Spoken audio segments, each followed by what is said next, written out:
Bonjour les amis, c'est Franck pour Créolinium.fr. Aujourd'hui, troisième et dernière partie sur la réalisation du Craftmaker.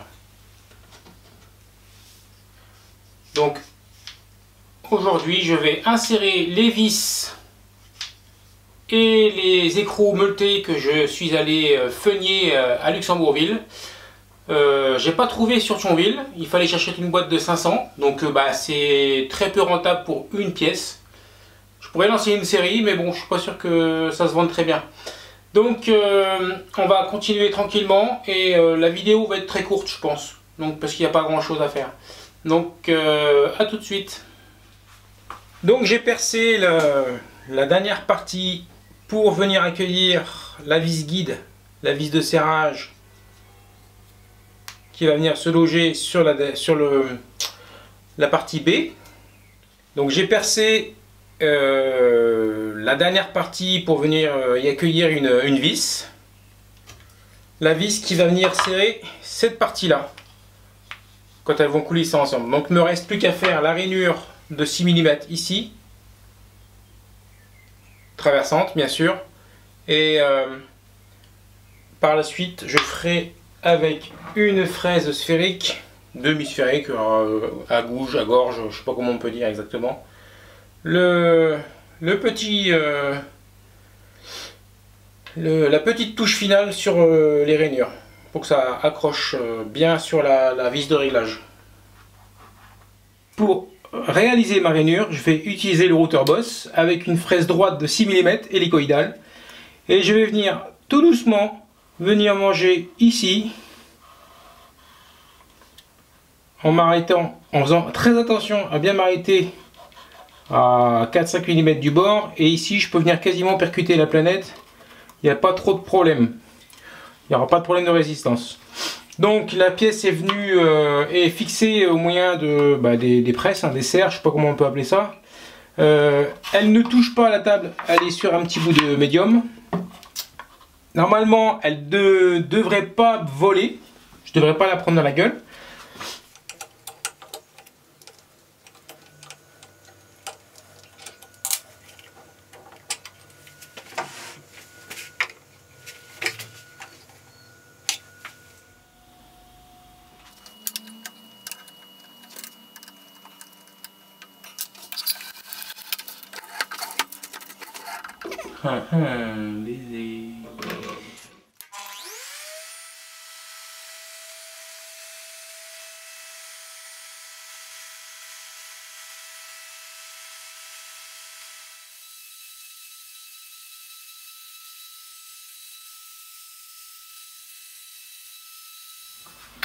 Donc ma rainure est faite.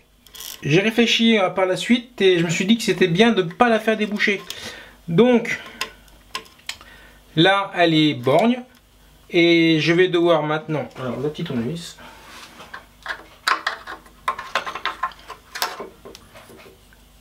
vous voyez, maintenant je vais devoir faire la rainure ici.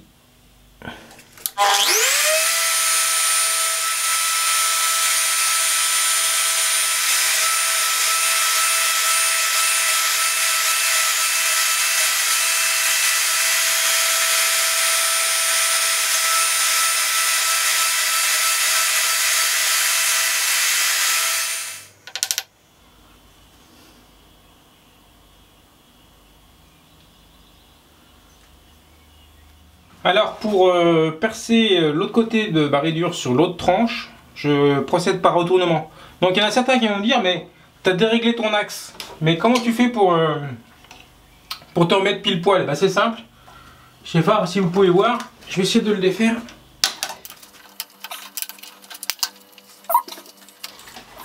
Ici j'ai un DRO, donc dès que je tourne, ma valeur change, et j'ai précisément ma valeur en tête. Donc c'est facile, voilà. Comme on dit chez moi, l'affaire est dans le cul de l'âne.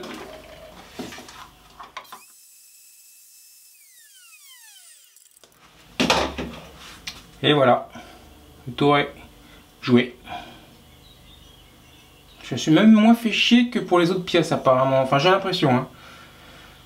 Donc je vais maintenant usiner, je sais pas si j'usine un petit quart de rond ou je pense que je vais poncer vu la faible épaisseur de de matière qu'il y a.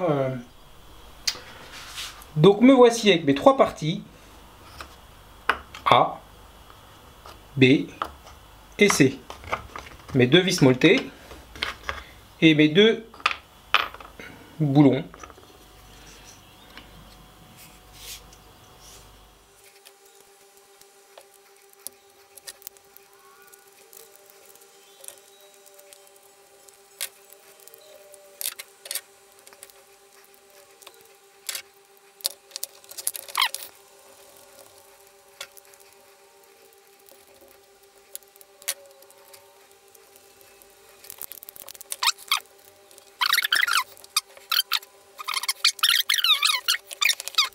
Nous voilà donc à la fin de la 3e vidéo sur la réalisation d'un Craftmaker.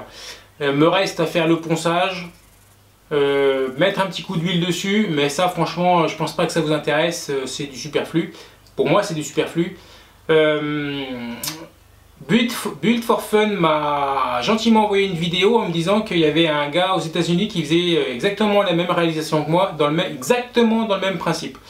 Donc je ne la connaissais pas, enfin je connaissais la chaîne mais je n'avais pas vu la vidéo. Donc c'est le pur hasard, ce n'est pas de la triche, j'ai rien pompé, enfin j'ai pompé, si forcément j'ai pompé. Mais il y a toute ressemblance avec des personnages ayant existé n'est que pure coïncidence. Voilà, en clair. Je vous invite à aller voir la vidéo, je vais la caser dans les liens, ici. Et allez faire un tour sur la chaîne YouTube de Build for Fun, voilà. C'était Franck pour créolinium.fr et je vous souhaite de joyeuses Pâques. Ah, fête des mères, pardon, on vient de me signaler à l'écran. Ciao!